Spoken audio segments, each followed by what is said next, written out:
Bom, vamos lá. Abra sua Bíblia no livro de Provérbios, no capítulo 3, nos versículos 9 e 10. Essa semana Deus colocou muito forte no meu coração compartilhar uma palavra muito específica com vocês hoje. Tenho certeza que é uma palavra de Deus, não só o que é princípio bíblico que serve sempre para qualquer pessoa, em qualquer lugar, mas acredito que é um direcionamento profético para tratar desse assunto com vocês hoje. Não tenho a expectativa de que isso seja ou que precise ser novidade para todo mundo, até porque a gente não vive só de novidade. O apóstolo Paulo fala aos Filipenses: eu não me canso de vos dizer as mesmas coisas. Alguém aqui, além de mim, é pai ou mãe, tem filhos aí? Quero saber se algum de vocês conseguiu a façanha de fazer um filho arrumar a cama quando acorda, tendo falado uma única vez na vida. Tem alguém que conseguiu isso? Não. A gente vai batendo naquela tecla, a gente vai cobrando, a gente vai insistindo e vai ajudando eles a crescer. Na vida cristã não é diferente. É por isso que acreditamos na importância do discipulado. Se as pessoas só tivessem informação da pregação e já tivesse tudo resolvido, a gente não precisaria trabalhar. O livro de Hebreus diz: importa que nos apeguemos com mais firmeza às verdades ouvidas. Então, minha maior preocupação não é explicar o que você não sabe, mas talvez te ajudar a repensar algo que às vezes nós vamos perdendo a consciência. Então vamos juntos. Provérbios capítulo 3, versículos 9 e 10. Diz: honre o Senhor com seus bens e com as primícias de toda a sua renda. E os seus celeiros ficarão completamente cheios e os seus lagares transbordarão de vinho. Esse é um dos textos. Eu nasci e cresci no lar cristão, estou na igreja desde que me entendo por gente. Esse é um dos textos que eu posso classificar entre os que eu mais já ouvi os pregadores citarem na hora da oferta. Mas eu quero te dizer que esse texto não se limita de forma alguma à oferta.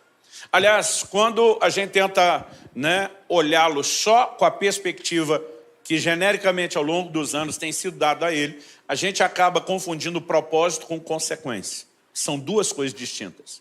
Quando Deus diz a respeito de honrá-lo com os nossos bens, com as primícias da nossa renda, ele está falando de um propósito. Quando ele diz que os celeiros vão se encher e os lagares vão transbordar, ele está falando de uma consequência, de um efeito colateral. Muitas vezes nós transformamos a consequência em propósito e ignoramos o propósito a ponto de não colocá-lo nem no patamar da consequência. O propósito é dar a Deus honra. A consequência são os celeiros cheios. Então, não será a minha ênfase a bênção dos celeiros cheios ou dos lagares transbordantes, mas sim o fato de que devemos dar a Deus honra. Durante muitos anos, no ministério, eu tinha dificuldade de pregar ou ensinar qualquer coisa ligada a dinheiro. Não precisava ser sobre contribuição. Minha palavra hoje não é sobre contribuição. A oferta já aconteceu, sua carteira está a salvo. Pode me ouvir sem nenhum medo ou resistência, ok? Mas durante muito tempo, como pastor, eu tinha esse receio. Até por conta de muitos exageros da parte de alguns, que faz com que os evangelhos, de uma forma geral, generalizadamente, paguem a conta. Mas eu comecei a perceber, e Deus falou muito forte comigo a respeito disso no início de 2001, eu já estava no pastorado desde 93, pregando a palavra de Deus há mais tempo, e até então eu quase não tocava nesse assunto. Deus começou a me fazer perceber o quanto a palavra de Deus enfatiza o assunto do dinheiro. Por exemplo, Howard Dayton, do Ministério Crown, no livro O Seu Dinheiro, ele diz: se você pegar os assuntos de fé e oração juntos, quantos concordam que fé e oração são assunto importante? Se juntar esses dois assuntos, a soma de versículos que tratam desses dois assuntos, dos dois juntos, vão dar em torno de 500 versículos. Mas sobre bens, riquezas e posses, a Bíblia tem cerca de 2.350 versículos. A Bíblia fala quase mais sobre dinheiro do que sobre salvação. Em quase metade das parábolas do Senhor Jesus, ele toca no assunto de bens, riquezas e dinheiro. Significa que nós não podemos ignorar o assunto. Pastor, o senhor está querendo dizer que esse assunto é mais importante? Não. A Bíblia fala bastante sobre o diabo e não está dando importância ao diabo. Quando ela fala a respeito dele, qual é a importância da abordagem do assunto? Que eu e você não sejamos enredados, que a gente possa ficar vigilante, bem esperto e não ter problema.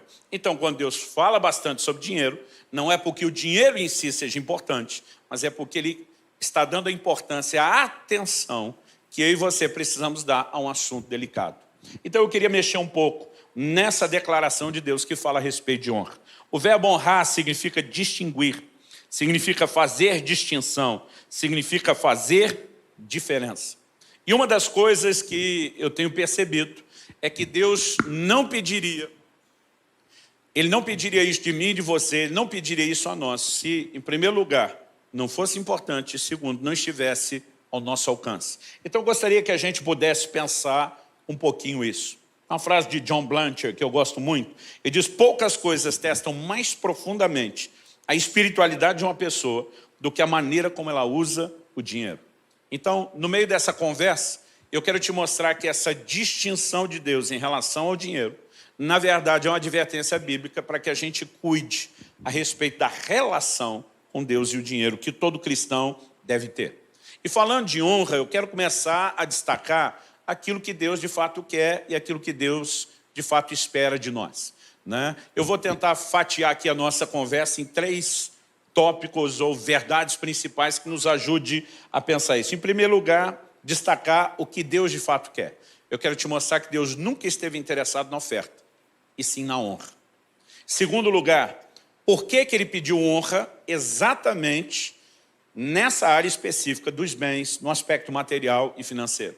Em terceiro e último lugar, nós vamos perceber que o que realmente importa não é aquilo que é entregue, materialmente falando, mas a expressão do coração, né, que isso acaba se tornando. Então vamos começar em primeiro lugar a respeito do que Deus quer. Eu quero pular para um outro texto bíblico que nos ajuda a entender essa questão da honra, que é Malaquias, capítulo 1. Eu vou ler aqui dos versículos 6 até o 10. Eu estou lendo na Nova Almeida atualizada. O texto diz assim: o filho honra o pai e o servo respeita ao seu senhor. Se eu sou pai, onde está minha honra? Se eu sou senhor, onde está o respeito para comigo? Eu, Senhor dos Exércitos, pergunto isso a vocês, sacerdotes, que desprezam o meu nome. Mas vocês perguntam: como desprezamos o teu nome? Vocês oferecem pão impuro sobre meu altar e ainda perguntam: em que te havemos profanado? Nisso de pensarem que a mesa do Senhor pode ser desprezada. Quando vocês oferecem em sacrifício um animal cego, será que isso não está errado? E quando trazem um animal coxo ou doente, será que isso não está errado? Ora, experimentem oferecer um animal desse ao seu governador. Será que ele se agradará de vocês ou será favorável a vocês? Diz o Senhor dos Exércitos. E agora, sacerdotes, supliquem o favor de Deus, para que nos conceda a sua graça. Mas com tais ofertas nas mãos, será que ele será favorável a vocês? Diz o Senhor dos Exércitos. Quem dera houvesse entre vocês alguém que fechasse as portas do templo, para que não acendesse em vão o fogo do meu altar. Eu não tenho prazer em vocês, diz o Senhor dos Exércitos, nem aceitarei as suas ofertas. Essa última declaração do versículo 10, não aceitarei as suas ofertas, mostra que o interesse de Deus nunca foi na oferta. Se o interesse de Deus fosse na oferta, qualquer oferta deveria agradá-lo. E nós vamos perceber nesse e em outros versículos que Deus fala de ofertas que Ele não vai aceitar. Por quê? Obviamente Deus está falando a respeito da forma como eles faziam isso. E uma verdade importante que eu tenho aprendido em relação às coisas espirituais é que não adianta apenas eu e você fazermos a coisa certa. A gente tem que fazer a coisa certa do jeito certo. Porque se fizer a coisa certa do jeito errado, não funciona. Então, antes de mexer no nosso assunto, deixa eu dar um exemplo sobre oração primeiro. Tiago, capítulo 4, versículo 2 diz: nada tendes porque não pedis. Tem crente que não recebe de Deus porque não pede, porque não ora. Isso nos ajuda a compreender que uma das formas de recebermos de Deus é pedindo. Quantos pidões temos aqui? Mas o versículo seguinte, Tiago 4,3 diz: pedis e não recebeis porque pedis mal. Então, uns não recebem porque não pedem. Outros pedem que é a coisa certa para receber, mas não recebem porque estão pedindo mal. Qual a definição de pedir mal em Tiago 4,3? Ele diz: para esbanjardes em vossos próprios deleites. Então, se você faz a coisa certa, que é orar, mas do jeito errado, com motivações erradas, não funciona. Vamos olhar para a ceia do Senhor, né? Hoje é dia de celebração da ceia. Paulo diz em 1 Coríntios 10,16, ele chama o cálice de o cálice da bênção. Eu creio que a bênção, quando eu e você ceamos, comunhão com o corpo e com o sangue do Senhor, mesmo sem transformação dos elementos, não podemos negar que estamos em comunhão com o corpo e com o sangue do Senhor. É lógico que tem bênção. Mas ele diz, examine-se o homem a si mesmo. Porque se alguém comer ou beber de forma indigna, será réu de juízo. Aquilo que é para ser bênção, se for feito ou praticado da forma errada, em vez de bênção, vira juízo. Porque se você cear, que é a coisa certa para ser abençoado, do jeito errado, não funciona. E quando falamos de contribuição ou qualquer outra coisa relacionada ao dinheiro, não é diferente. Então nós precisamos entender que Deus está dizendo a um povo que estava ofertando a ele chega ao ponto de dizer, quem dera houvesse alguém que fechasse as portas ali é do templo. Deus está dizendo, vocês estão acendendo em vão, à toa, o fogo do meu altar. Em outras palavras, o que ele está dizendo, se é para ofertar desse jeito, era melhor fechar a porta, não ter culto e acabar com a brincadeira. Porque Deus está dizendo, ou vocês me dão o que eu quero, que é honra, ou não precisa dar nada, que é a oferta. Em outras palavras, Deus está dizendo, eu nunca quis a oferta. Eu queria que a oferta fosse expressão de honra. Se vocês não vão me dar honra, não precisa dar oferta. Ele começa o versículo 6 cobrando. O filho honra o pai, o servo honra o seu senhor. São os dois níveis de relacionamento que nós temos com Deus, que estão sendo exemplificados aqui. Ele é nosso pai, nós somos seus filhos. Ele é nosso senhor, somos seus servos. Ele está dizendo, agora, por que é que vocês não me honram e nem me respeitam? E aqui Deus começa a cobrar a honra como o elemento essencial. Ele diz, leva para o seu governador que você está trazendo para mim. Desde aquela época já se fazia média com o governante. Ele diz, tenta agradá-lo com o que você me trouxe, para ver se você vai ficar bem na fita. Então Deus está dizendo, se você não vai me dar honra, não precisa dar, é nada. Você pega outros exemplos da Bíblia. A oferta de Caim e de Abel mencionada lá em Gênesis 4. Aliás, se você puder me acompanhar, eu quero ler esse texto também. Gênesis 4, de 3 a 7, diz assim, aconteceu que, ao fim de um certo tempo, Caim trouxe do fruto da terra uma oferta ao Senhor. Abel, por sua vez, trouxe das primícias do seu rebanho e da gordura deste. O Senhor se agradou de Abel e da sua oferta, mas de Caim e da sua oferta não se agradou. Aliás, algo interessante para observar é que normalmente quando Deus aceita e se agrada, não é meramente a oferta, é o ofertante. O texto continua e diz assim, Caim ficou muito irritado e fechou a cara. Então o Senhor lhe disse, por que você anda irritado? E por que essa cara fechada? Se fizer o que é certo, não é verdade que você será aceito. Mas se não fizer o que é certo, eis que o pecado está à porta à sua espera. O desejo dele será contra você, mas é necessário que você o domine. A razão pela qual Deus aceita o ofertante Abel e a sua oferta, mas rejeita o ofertante Caim e a sua oferta, tem a ver com a forma como cada um fez. O texto fala de uma maneira muito clara no verso 7, que Deus diz para Caim, se procederes bem, como diz outra versão, se você fizer o que é certo, então o Senhor está dizendo, você não procedeu bem, você não fez o que é certo. Se fizer, ainda dá tempo de ser aceito. Significa o quê? Que se Deus tivesse interessado na oferta, qualquer oferta estaria valendo. Mas porque Ele está interessado na forma como nós fazemos, então não é qualquer maneira que é aceitável. Porque a de um foi aceitável, a de outro não. E aqui nós vamos encontrar o mesmo elemento essencial que estamos discutindo, honra. A Bíblia diz que Abel entregou ao Senhor das primícias do seu rebanho. O verso 2, que nós não lemos, fala que Abel era pastor de ovelhas e Caim era lavrador. Cada um está pegando o fruto do seu trabalho. Abel pega os primeiros frutos e a palavra primícia significa isso, primeiros frutos. Em vez de usufruir do seu ganho, ele vai oferecer algo ao Senhor. Qual é a declaração de Abel? Ele está dizendo para Deus, o Senhor é mais importante do que eu. O Senhor vem primeiro, eu fico por último. O que é que Abel fez? Ele honrou o Senhor. E Caim? Caim, o verso 3 diz, no fim de um certo tempo. A palavra tempo é indefinido no original hebraico. A gente não sabe se está falando de dias, semanas ou meses.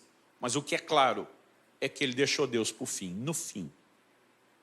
Então, ele usufrui do fruto do seu trabalho. Depois de ter aproveitado tudo, olha para trás, sobrou alguma coisa? Sobrou. Então, vamos dar para Deus. E eu quero te dizer que Deus não está interessado na sua sobra. Porque o que Ele quer de você não é o recurso que você entrega. Aliás, se Deus tivesse interessado no recurso, Ele não te daria de volta mais do que você deu. Ele nunca esteve interessado no recurso. O que é que Deus está interessado? Em que as coisas que têm valor material não concorram com o lugar dele. Nós vamos explicar isso um pouquinho melhor. Então, quando Abel coloca à frente e põe a si mesmo depois, ele está dizendo a Deus, estou te honrando. Honrar é distinguir, fazer diferença. Quando Caim se coloca à frente e deixa Deus por último, não tem como se aceita. É só você olhar para o Novo Testamento, né? E você vai encontrar aquela declaração de Jesus a respeito de uma viúva pobre. Marcos 12, de 41 a 44, diz o seguinte: sentado diante da caixa de ofertas, Jesus observava como o povo lançava ali o dinheiro. Deixa eu fazer uma pausa. Você consegue imaginar a cena? Vamos imaginar um gasofilaço ou a caixa de ofertas aqui na frente. Jesus sentado aqui e observando o que cada um de nós está fazendo. O que eu acho interessante é que a Bíblia não diz que ele observava quanto as pessoas davam. A Bíblia diz que ele observava como as pessoas faziam. E essa é a chave. O texto continua e diz, ora, muitos ricos depositavam grandes quantias. Vindo, porém, uma viúva pobre, lançou 2 pequenas moedas, correspondentes a um quadrante. Quando se fazia o câmbio do dinheiro dos judeus para o Império Romano, que dominava o mundo, as 2 moedinhas junto dela dava a menor moeda do Império Romano. Ou seja, a oferta dela, na perspectiva contábil, era muito pequena. Chamando os discípulos, Jesus lhes disse, em verdade lhes digo que essa viúva pobre lançou na caixa de ofertas mais do que todos os ofertantes. O discípulo vira os ricos dando grandes quantias. A cabeça deles deve ter bugado quando Jesus fala isso. Como que ela deu mais? E aí vem a explicação. Qual é a explicação? Jesus diz, porque todos eles deram daquilo que lhes sobrava. Ela, porém, da sua pobreza, deu tudo que possuía, todo o seu sustento. Quando Jesus está dizendo que ela não deu mais dinheiro. Ela deu mais do que Deus espera que seja dado, honra. Quando os ricos estão dando grandes quantias, mas estão dando a sobra, se é sobra, significa que já fizeram tudo o que queria. Olha para trás, sobrou, dá para Deus. E eles só deram a sobra porque ainda conseguiram a façanha, que a maioria de nós não consegue, de fazer sobrar. Porque tem muita gente que sequer está dando a sobra para Deus, porque acaba não tendo sobra. Então ele estava dizendo para Deus, nós somos mais importantes. Se der, a gente põe no fim da história. Não estavam dando honra, mas deram grandes valores. Essa mulher dá um valor pequeno, mas dá uma grande soma de honra. Era tudo o que ela tinha, todo o seu sustento. Talvez fosse uma última refeição. É como se essa mulher falasse para Deus, se é para passar fome, eu acelero o processo. Mas o Senhor primeiro, eu por último.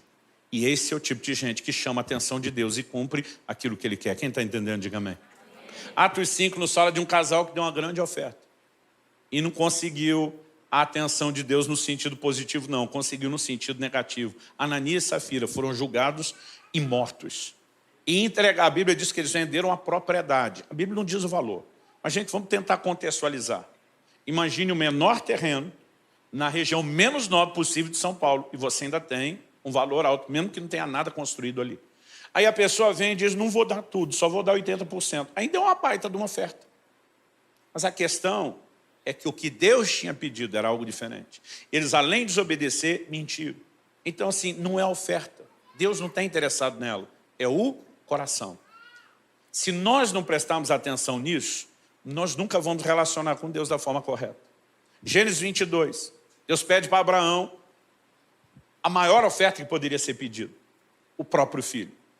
O velhinho esperou anos por um milagre e o cumprimento da promessa, que finalmente aconteceu. Eu fico imaginando a alegria deles. Né? Tanto dele como de Sara, a celebração. Daqui a pouco Deus fala para Abraão. Gênesis 22 começa sendo assim, pegue o seu filho, seu único filho, o filho a quem você ama. Um dia eu estava lendo e falei para Deus, precisava falar isso tudo para o velhinho? O teu filho, único filho, o filho que você ama, parece que o Senhor só está dificultando o que ele tem que fazer depois. Né? E o Senhor diz, ofereça em sacrifício. E lá vai o louco do Abraão, porque a gente não consegue definir isso de outra forma. A gente chama de pai da fé, mas é insano. A Bíblia diz que ele cria que das cinzas Deus poderia ressuscitar o filho, porque Deus não ia contradizer a sua palavra, mas ele vai disposto, né? Ele diz para os servos, nós vamos adorar, nós voltaremos, mas ele vai disposto às últimas consequências. Na hora que levanta o cutelo para terminar o serviço, o anjo do Senhor brada do céu, não faça isso. Eu não sei como você lê a Bíblia. Eu vou dizer como eu gosto de ler. Eu gosto de ler me colocando lá dentro da história, imaginando se fosse eu vivendo isso. E uma das primeiras coisas que me passa na cabeça é que se eu já estivesse naquela... Gente, eu não imagino um Abraão assim, de boa, vou sacrificar um filho como se fosse a coisa mais normal. Você imagina a tensão, o volume de emoções envolvido? Aí, a hora que ele levanta o cutelo, o anjo do Senhor brada do céu, não faça isso. Eu acho que se fosse eu, apesar do alívio, diria, se decida. O senhor quer ou não quer o menino? Mas eu acho que se eu gritasse isso, o anjo gritaria de volta, eu nunca quis o menino. O que eu queria era a sua disposição de entregar. Era a certeza do primeiro lugar. E já que eu tenho isso, pega de volta o menino e de lambuja, eu vou lhe dar uma grande descendência. Quando a Bíblia está dizendo, se eu e você honramos ao Senhor, Ele vai encher os bens, os nossos celeiros, ao honrarmos com os bens e transbordar os lagares. Ele está dizendo, eu não quero te esvaziar, eu quero te encher. Mas Ele está dizendo, eu só posso fazer isso depois da certeza de que isso não concorre com o meu lugar no seu coração. Então não se trata de barganha. É aí que nós vamos entender, e eu quero transicionar para o meu segundo ponto na construção do raciocínio, porque Deus pediu honra específica nessa área dos bens. Então vamos pensar juntos, gente. Não é a única forma de honrar o Senhor. Em Marcos 7, versículos 6 e 7, Jesus cita o profeta Isaías dizendo, esse povo me honra com os lábios, mas seu coração está longe de mim. Então existe um honrar com os lábios. O livro de Hebreus fala dos sacrifícios de louvor, que são fruto de lábios, confessa o seu nome. Agora há pouco, enquanto estávamos cantando de adoração, nós estávamos honrando ao Senhor. Há muitas formas de honrar a Deus, mas em nenhuma delas Deus foi tão incisivo, direto e objetivo, como quando Ele pediu honra com os bens. Então a pergunta é, por que honrá-lo nessa área? Vamos começar por eliminatória. Não é porque Deus precisa. Em Atos 17, quando Paulo está pregando em Atenas, ele diz que Deus não é servido por mãos humanas como se precisasse de alguma coisa. Ele é completo e absoluto em si mesmo. Ele não tem necessidade de nada. Então, porque ele pediu a honra, vamos eliminar. Se não é por ele, sobrou quem? A gente. A honra não é importante para ele. A honra é necessária para nós. É um efeito regulador num assunto delicado. Quando eu digo assunto delicado, é a relação com o dinheiro. Com isso, eu não quero dizer que o dinheiro em si seja errado. Um dia um irmão falou para mim, pastor, já dizia a Sagrada Escritura que o dinheiro é a raiz de todos os males. Eu falei, a Bíblia nunca disse isso. Ele falou, disse. Eu falei, não disse. Disse, não disse. E ele falou, não, tem um versículo lá. Eu falei, qual? Ele falou, não, se o senhor me ajudar a achar. Eu falei, você deve estar falando desse. Aí eu li para ele, 1 Timóteo 6, 9 e 10, que diz assim, mas os que querem ficar ricos caem em tentação, em armadilhas e em muitos desejos insensatos e nocivos, que levam as pessoas a se afundar na ruína e na perdição. Porque o amor ao dinheiro é a raiz de todos os males. E alguns nessa cobiça se desviaram da fé e atormentaram a si mesmos com muitas dores. Ele falou, aí, ó. Falei, não, aqui a Bíblia diz que o amor ao dinheiro, não o dinheiro. O amor ao dinheiro é a raiz de todos os males. Ele me olhou e falou, qual a diferença? Eu falei, a diferença é gigante. Se o dinheiro fosse a raiz de todos os males, falei, a maioria de nós que estamos naquela categoria dos mais pobres, estaríamos poupados de qualquer problema. E quem estava lascado eram os ricos. Falei, o problema é que alguém pode ter amor ao dinheiro sem ter dinheiro. O cara pode estar mais quebrado que arroz terceira, como a gente diz lá no sul. Naquele estádio que está tão endividado, se chamar a mulher de meu bem, o banco confisca. Né? O cara pode estar quebrado e ter amor ao dinheiro. Então, além de não ter grana, o miserável ainda tem a raiz de todos os males. Eu falei para ele, agora alguém pode ter dinheiro sem ter o amor ao dinheiro. É isso que diz o Salmo 62, 10. Se as vossas riquezas aumentam, a Bíblia não está dizendo joga tudo fora. A Bíblia diz, se as vossas riquezas aumentam, não ponhais nelas o coração. Alguém disse que o avarento não possui as coisas. São as coisas que o possuem. Esse é o grande ponto de diferença. Eu me lembro de uma frase que eu li ainda na adolescência, num dos livros do Kenneth Hagin, que diz, errado não é o crente ter dinheiro, errado é quando o dinheiro tem o crente. Então, o problema não é o dinheiro, é o valor que ele passa a ter na nossa vida ou não. E Jesus ensinou sobre isso. Em Marcos 6, 24, ele diz, vocês não podem servir a dois senhores. Não pode servir a Deus e às riquezas. A única outra coisa na Bíblia, chamada de um senhor, concorrendo com o senhorio de Deus no nosso coração, é o dinheiro. Então, se nós não demos a ele um valor demasiado, e se distinguimos, mantemos Deus sempre acima, ele não é um problema. Aí você vai entender que o que Deus propõe em Provérbios 3 não é barganha. Ele está dizendo, se você me honrar com os seus bens, eu vou te honrar de volta, encher os seus celeiros e lagares. Aí tem uns crentes que pensam, negócio bom, melhor que título de capitalização. Eu dou um pouco para Deus, ele me dá muito mais de volta. Eu só tenho a ganhar, não tenho a perder. Mas não é uma troca. O que Deus está dizendo é o seguinte: se você blindar o seu coração contra a avareza, que faz do dinheiro um senhor no mesmo patamar ou maior do que o meu, bagunçou, você se poupou da bagunça que ele pouparia. Então, se você blindar, me manter acima e ele não concorrer, Deus está dizendo, aí eu te encho de recurso, porque eu não vou perder você. Agora, se não blindamos o nosso coração, se coloca no lugar de Deus, seria inteligente dar a alguém que você ama algo que vai afastá-lo de você. Mas, de novo, o dinheiro não precisa ser algo errado, é a forma que nós nos relacionamos com ele. Então, se o coração não se dobra diante dele, e talvez aqui você consiga entender uma figura bíblica importante. O livro do Apocalipse diz que nos céus as ruas serão de ouro. Antigamente eu pegava isso e eu desenvolvi uma ideia de ostentação. Eu imaginava eu no céu pensando, se um dia foi pobre, não me lembro mais. Andando nas ruas de ouro, desfilando de peito estufado, nariz erguido, né? Imaginando algumas pessoas que me olharam torto e atravessado na vida terrena, dizendo, queria que me visse agora. Em primeiro lugar, nesse ambiente dos valores de Deus, não tem nem esse espaço para esse tipo de ostentação. O que eu e você precisamos entender, quando a Bíblia diz que as ruas serão de ouro, é que lá o ouro perdeu completamente o seu valor, a ponto de só servir para ser pisado. A glória do céu não é ouro, é o próprio Deus. O ouro é ignorado, é pisado. Imagina os anjos perguntando, o que a gente faz com o ouro que a turma se matava na terra? Faz piso, para eles entenderem que isso é para estar debaixo do pé. No livro de Atos, por pelo menos 3 vezes, você vê que Jesus está olhando um gasofilaço. Eles tinham o hábito de entregar oferta no cofre. Por 3 vezes no livro de Atos, a Bíblia diz que eles traziam o dinheiro aos pés dos apóstolos. Imagina os apóstolos metendo o pé em cima daquilo, dizendo, aqui o dinheiro não é senhor, é servo. O lugar dele é esse, subjugado e não no controle. Então, o que está em questão quando falamos de honra é o senhorio de Deus, que não pode sofrer concorrência com nenhum outro tipo de senhorio. Colossenses 3,5 diz que a avareza é idolatria. Um crente que dá valor demasiado ao que é material tem um falso ídolo, um ídolo, tem um falso Deus na sua vida. Em Mateus, no capítulo 13, Jesus fala no versículo 7 que uma das sementes caiu entre espinhos. Na hora de explicar o que eram os espinhos, no verso 22 de Mateus 13, Jesus diz que os espinhos são o cuidado e a sedução das riquezas. E ele diz, os espinhos cresceram, porque se você não arrancar essa coisa nociva da sua vida, ela nunca fica estacionada, ela cresce. Os espinhos cresceram e sufocaram a palavra.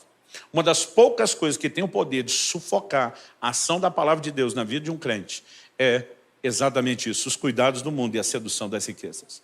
Então nós não podemos negar que o assunto é delicado. Agora, quando damos a Deus honra e botamos o dinheiro no seu lugar, ele deixa de concorrer com o senhorio de Deus. E aí Deus vê em mim e você um coração blindado, não é uma troca. Ele diz, agora está autorizado a prosperar, porque eu posso te confiar isso sem que eu perca você. Quem está entendendo, diga amém. Em terceiro e último lugar, eu queria destacar aqui que o que realmente importa não é nem o que é feito com a oferta, é a expressão do coração. Embora, como eu disse antes, eu não estou limitando o assunto da honra somente à contribuição. Vamos dar alguns exemplos. Quando você se posiciona na hora de fazer os negócios e não aceita mentir para vender mais, não aceita lucros desonestos. Quando você entende declarações da Bíblia como dai a César o que é de César e a Deus o que é de Deus e diz eu não vou negociar essas coisas, o que é que você está fazendo? Você está honrando a Deus com seus bens. Você está dizendo a avidez do lucro não vai me fazer quebrar os princípios daquele que é o Senhor da minha vida. A minha disposição de honrá-lo como Senhor e obedecê-lo me faz estar disposto até mesmo ter perdas do que justificar o lucro de qualquer forma ou a qualquer custo. Vamos falar de ter perdas? O apóstolo Paulo escreve aos Coríntios e diz, vai um irmão a juízo contra outro irmão, isso perante incrédulos. Ele está dizendo, é sério que para defender aquilo que é seu, materialmente o seu direito, você está disposto a trazer escândalo no reino de Deus? Aí Paulo faz a pergunta, por que é que vocês não sofrem o dano? Por que é que não sofre a perda? Ele está dizendo, não ama Jesus o suficiente a ponto de engolir sua perda e dizer, eu poupo o reino de Deus de um escândalo. Quando uma pessoa abre mão desse nível de disputa e perdeu aquilo que era direito, esse dinheiro entrou no caixa da igreja como contribuição? Não. Mas é uma honra a Deus? É. Provérbios 19:16 nos diz que o que se compadece do pobre, empresta ao Senhor. Produção, confere se é 19:16 ou 16:19 ou 17. Produção, e minha esposa está sentada ali, tá, gente? Eu ponho o dedo no ouvido que eu fico imaginando um dia eu estar com o ponto e tendo a resposta aqui dentro. Mas é só uma coisa da minha cabeça. Por enquanto não tem. Corre, produção. A Bíblia diz: o que se compadece do pobre, empresta ao Senhor, e esse lhe retribuirá o benefício. Quando você ajuda um necessitado, 19:17, não é 16, ok. Quando você se compadece de alguém necessitado e abençoa a vida dele, o que é que Deus está dizendo? Deus está dizendo: eu queria cuidar do pobre. Você me permitiu estender a ele o meu cuidado. Então você me emprestou dinheiro, Deus está dizendo, para que eu faça o que eu quero. Deus diz: agora eu vou lhe retribuir. Porque o Deus que diz para mim e para você não dever nada a ninguém, Ele também não fica devendo nada a ninguém. Ele honra seus compromissos. Ajuda ao pobre entrou no caixa ou na contabilidade da igreja? Não. Mas foi entregue a Deus? Sim. Além da expressão de honra. Quem está entendendo? Então nós não estamos limitando o assunto aqui à contribuição. Tudo o que fazemos na área financeira. E é lógico que a disposição de andar em generosidade e ser abençoador mostra, né, que nós estamos não só dispostos a obedecer ao Senhor, mas a não ser controlado por aquilo que é material e financeiro. Mas vamos observar que o mais importante é a expressão. Em Malaquias, no capítulo 1, a gente leu do 6 ao 10. Agora eu quero ler os versículos 13 e 14. O texto sagrado diz assim: vocês dizem ainda, que canseira, e torcem o nariz para isso, diz o Senhor dos Exércitos. Oferecem animais roubados, coxos ou doentes. Vocês acham que eu vou aceitar isso, diz o Senhor? Maldito seja o enganador, que tendo um animal sadio no seu rebanho, promete e oferece ao Senhor um defeituoso. Porque eu sou o grande rei, diz o Senhor dos Exércitos, e o meu nome é terrível entre as nações. O problema de alguém oferecer um animal defeituoso, além de violar a ordem específica da lei de Moisés, de que o animal do sacrifício deveria ser perfeito, sem defeito. Em primeiro lugar, o que simbolizava também o sacrifício de Cristo. Mas também significa que para Deus, eu e você precisamos fazer o melhor. Deus não está condenando quem entregou um animal defeituoso porque não tinha outra opção. Ele diz: maldito seja o enganador. Ele está falando de má fé. Que tendo um animal sadio no rebanho, promete e oferece ao Senhor um defeituoso. Agora, a pergunta a ser feita é: por que esses judeus do Antigo Testamento ofereciam um animal de segunda linha para o Senhor, em vez de entregar o de primeira linha? Nós não estamos falando de gente desviada ou que não quer nada com Deus, senão eles nem estariam no templo e sequer estariam ofertando. Mas já que foram ofertar, por que estão ofertando o pior em vez do melhor? A Bíblia não é clara a respeito disso, porque aí o assunto é motivação do coração. Então agora eu quero ser honesto e dizer que eu vou entrar no terreno da especulação. Tem coisas que a gente vai pensando, deduzindo, e a gente vê esse tipo de leitura e aplicação feito por Jesus e até mesmo pelos apóstolos algumas vezes. Então vamos imaginar. O que era feito com a oferta? Né? O sistema de adoração no Velho Testamento não era com música como eu e você fazemos hoje. Davi introduz a música, né, no seu tabernáculo. Ela era basicamente feita pelo grupo dos levitas, mas não por todo o povo. Eles já tinham a prática dos salmos, mas a ênfase não era como a que temos hoje na adoração por meio da música. Era principalmente no sistema de sacrifício. Agora, em termos práticos, o que é que virava o sacrifício depois de ter sido oferecido? Churrasco. O altar do holocausto era a churrasqueira com grelha e tudo. O sacerdote era o churrasqueiro expert, especialista, treinado naquilo. A gordura pertencia ao Senhor, o animal era limpo, a pele, né, as tripas, os órgãos internos eram removidos, a gordura era queimada diante do Senhor. E a carne que era assada no fogo era comida. A maior parte do sacrifício era comido pelo ofertante e sua família, e uma parte era entregue ao sacerdote e à sua família. Eles comiam aquela carne, virava churrasco. Eu imagino que às vezes o foco do ofertante ficava só no que será feito com a oferta. Eu pensava talvez assim: já que vai virar churrasco mesmo, por que é que eu vou entregar um animal perfeito, que lá fora, na hora de vender no mercado, pega um preço bom, e não entregar esse bichinho cego, manco? Quando a Bíblia fala de lacerada, é quando um lobo tentou abocanhar, ele salvava, mas o bicho comia avariado depois, né? Ou seja, era o bichinho de segunda linha que não tinha preço bom na hora de vender.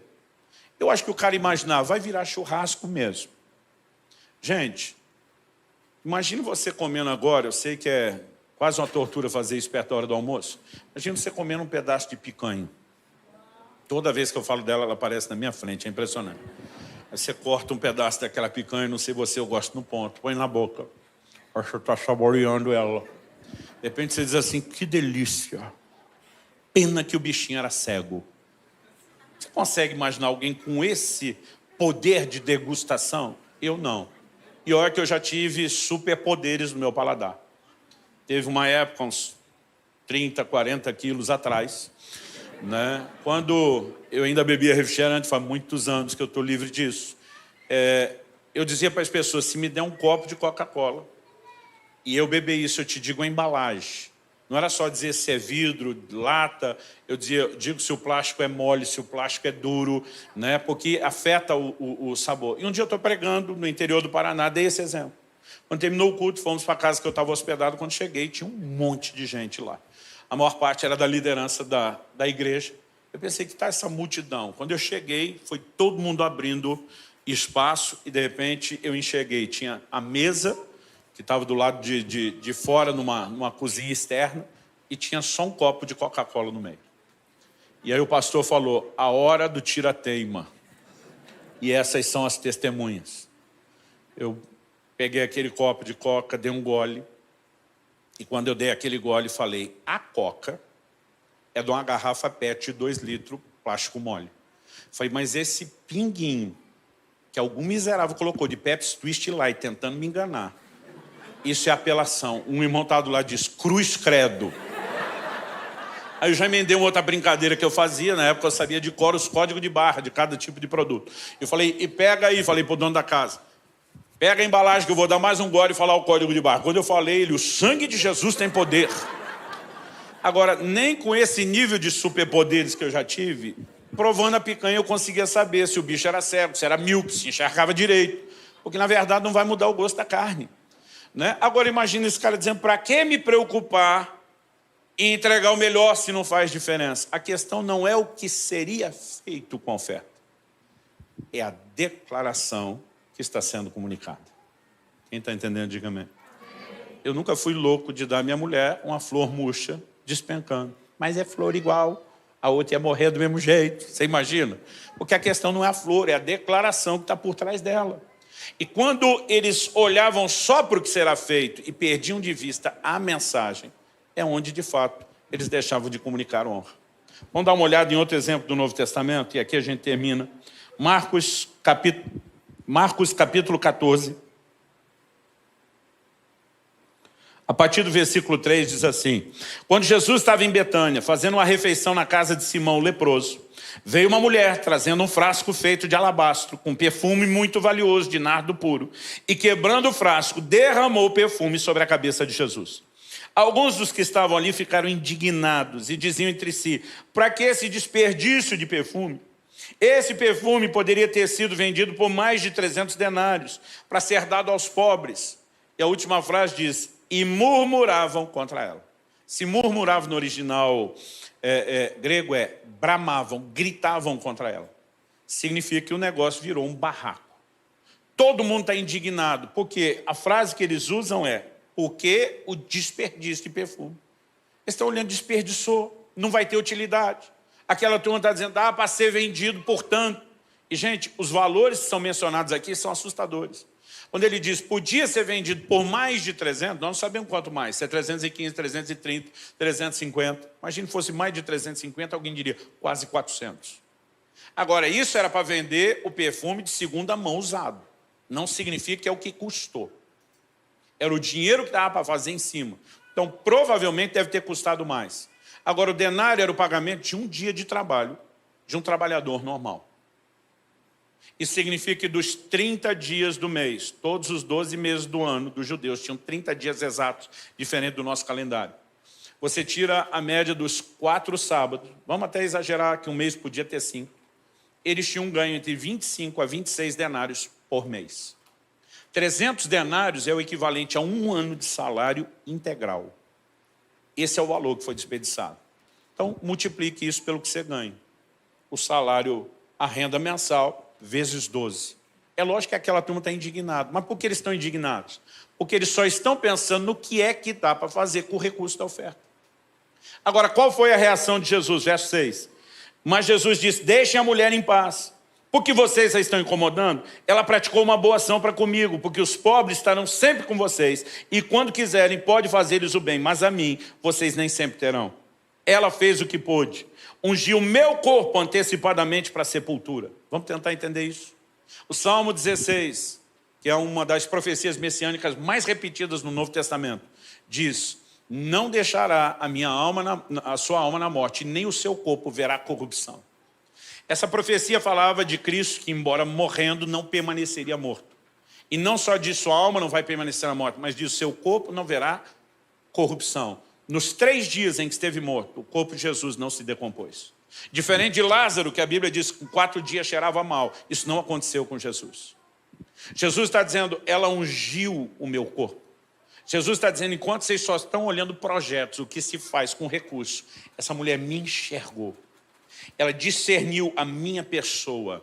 Ela viu algo que vocês não viram. Ela entendeu a necessidade de um ato profético ungindo o meu corpo, simbolizando com isso que a unção real e verdadeira do Espírito Santo vai envolver e guardar meu corpo para que ele não veja corrupção.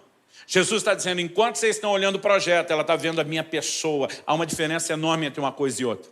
E aí Jesus conclui no 9, em verdade lhes digo, que onde for pregado em todo o mundo o Evangelho, Jesus está dizendo, em todos os lugares, em todas as épocas onde o Evangelho chegar, também será contado o que ela fez. Só para que a gente aprendesse? Não.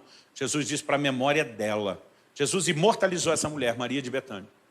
E o que ele estava dizendo com isso era o seguinte, onde o Evangelho chegar, eu quero que essa mulher seja lembrada pelo que ela fez. É um nível de honra que dessa forma direta e explícita ele não deu nem à sua família, nem aos 12 apóstolos. Agora, se como diz 1 Samuel 2,30, Deus diz, eu honro os que me honram. Ele tem honrado ela dessa forma. Foi porque ele se sentiu muito honrado. Porque ela entendeu que contribuição não diz respeito a apenas financiar projeto, mas a enxergar o próprio Senhor e declarar algo a respeito dele. Quem está entendendo, diga amém. A Bíblia é honesta de uma forma que às vezes nem eu queria que fosse. Em João 12,6, o apóstolo João denuncia Judas, que foi o primeiro tesoureiro da história da igreja. A Bíblia diz, ele carregava a bolsa onde era colocada as contribuições do ministério de Jesus. E João diz que Judas era ladrão, metia a mão na bolsa. Agora imagina você, trabalhou um dia inteiro suado, foi no dia seguinte ouvir Jesus ensinando, resolveu entregar o seu dia de trabalho, aquele denário que você entregou, que foi na bolsa, logo ele, não foi do outro, não foi de outra pessoa, o miserável do Judas pegou logo o seu denário.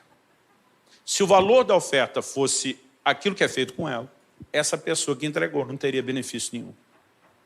E não estou, imagino que você vai entender isso, fazendo apologia ao mau uso dos recursos de forma alguma.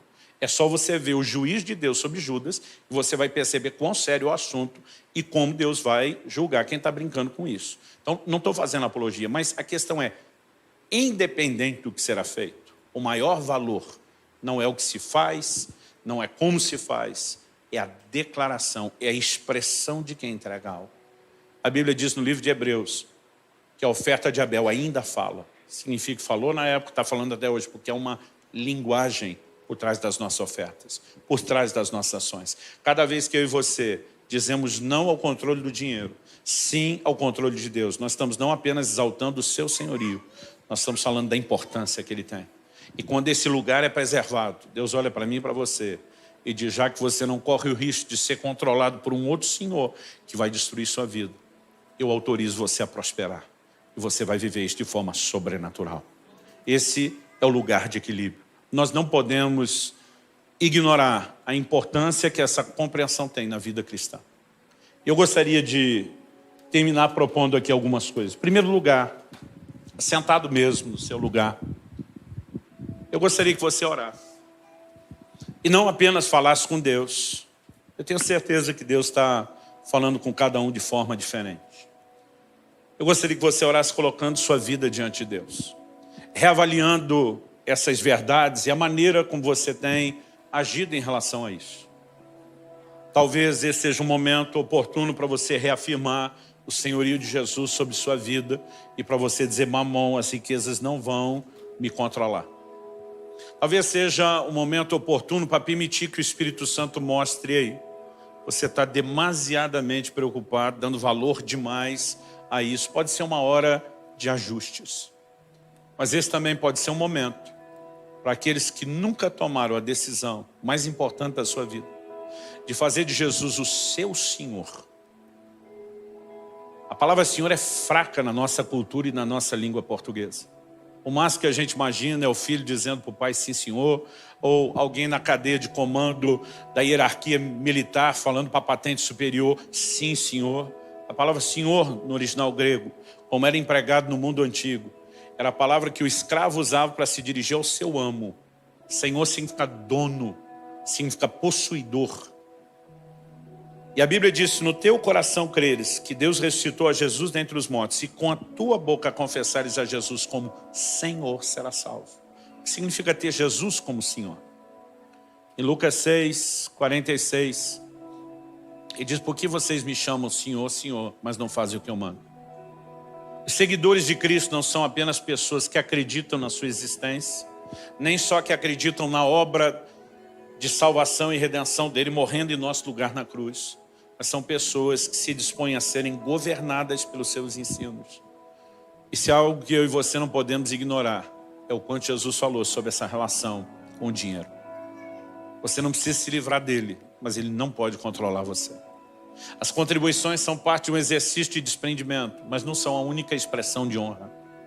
As decisões que você toma no dia a dia, que você, precisa tomar a cada dia, vão demonstrar quem está no controle da sua vida. E ou você pode reafirmar o senhorio de Jesus, ou se você nunca fez isso, você pode tomar essa decisão. Ou talvez haja alguém aqui, ou nos acompanhando por essa transmissão ao vivo, ou mesmo depois gravado, que talvez se afastou do Senhor Jesus e precisa se reconciliar. Eu também quero dar esse segundo grupo, assim como aqueles que nunca decidiram, a oportunidade de uma decisão. Você sabe que Deus nunca deixou de amá-lo, nem de oferecer perdão. Mas muitas vezes, ou por vergonha, ou pela dificuldade de acreditar que você pode conseguir ver isso funcionando, você tem hesitado. Talvez você esteja se perguntando: como é que eu vim parar aqui, nesse auditório, ou na frente dessa tela onde você assiste a transmissão. Mas lá no fundo você sabe que o próprio Deus te trouxe e Ele está te chamando de volta. Então, enquanto os demais estão orando, colocando sua vida em dia diante de Deus, eu quero fazer a pergunta: alguém aqui nesse auditório que queira hoje entregar sua vida a Jesus, fazer dele o seu Senhor, ou reconciliar-se com Ele, voltar-se para Ele depois de ter se afastado ou distanciado? Se há, eu quero orar com você. E para saber se há, eu quero pedir que você dê um sinal com a sua mão. Eu preciso tomar essa decisão. Eu preciso de um encontro com o Senhor Jesus. Alguém? Eu quero encorajar você. De vez em quando alguém diz: pastor, tem que fazer isso na frente de todo mundo. Eu digo: esse auditório, na verdade, não é um grupo de fiscais, é uma torcida que você tem. São pessoas que provavelmente estão orando por você agora mesmo, intercedendo por você. Jesus diz: todo aquele que me confessar diante dos homens, eu também o confessarei diante do meu Pai e dos anjos que estão nos céus. Mas aquele que me negar diante dos homens, eu também o negarei diante do meu Pai e dos anjos que estão nos céus. Mas a Bíblia diz que há festa nos céus quando um pecador se arrepende. E como Jesus mandou a gente orar que a vontade dele seja feita na terra como é no céu, me parece claro que ele também queria que houvesse festa aqui. A gente sempre faz festa quando alguém se decide. Então eu vou insistir um pouquinho mais. Alguém que precisa dessa decisão? Se houver, levante sua mão. Graças a Deus. Mais alguém? Eu vou pedir que você que levantou sua mão possa se dirigir rapidamente aqui à frente. Eu quero que você que está no seu lugar tenha a liberdade de celebrar conosco a Deus essa decisão, com uma salva de palmas ao Senhor. Você que nos acompanha pela transmissão e quer tomar essa decisão agora, você também pode fazer isso nesse momento. A Bíblia diz: todo aquele que invocar o nome do Senhor será salvo. Muitas vezes nós ajudamos as pessoas a repetirem oração, mas o que você realmente precisa é clamar o nome de Jesus é reconhecer sua condição de pecadora dele, de Salvador, é entregar o controle nas mãos dele. E isso precisa ser feito publicamente. Não só a primeira decisão, isso depois será seguido pelo batismo, que é uma confissão pública. Você pode orar com ele.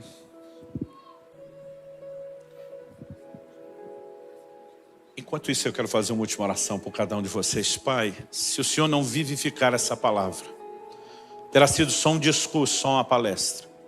Eu oro que a mão do Senhor venha sobre os meus irmãos e irmãs nesse lugar hoje. E que o Teu Espírito traga uma aplicação personalizada da Tua palavra para cada um deles. Assim como graça para corresponder contigo e para fazer os devidos ajustes. Nós aproveitamos essa manhã não apenas para receber a Tua palavra, a instrução, o encorajamento e a advertência que ela traz, mas também para reafirmar o Teu senhorio sobre as nossas vidas. Fazemos isso em nome do Senhor Jesus e para a glória de Deus. Amém. Amém.